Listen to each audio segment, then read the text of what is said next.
So just bought this sprocket off you guys, the Supersprox Sprocket, and when taking off the original sprocket you can see which way it's mounted.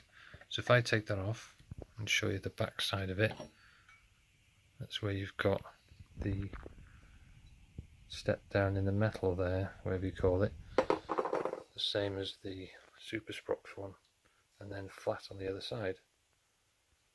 So when you mount it this way,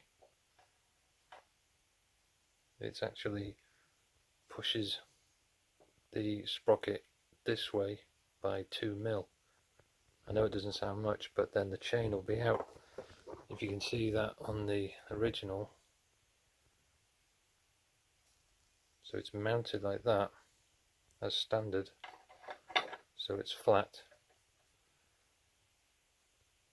so that the sprocket then is in line with the chain going down with the front sprocket. And if I turn it around anyway, it is actually bringing it this way because there's no step down on the other side. So with the Supersprox one, it seems unusable because then I would have to mount it this way where the finish is on the other side. And yeah, so a bit stuck with that.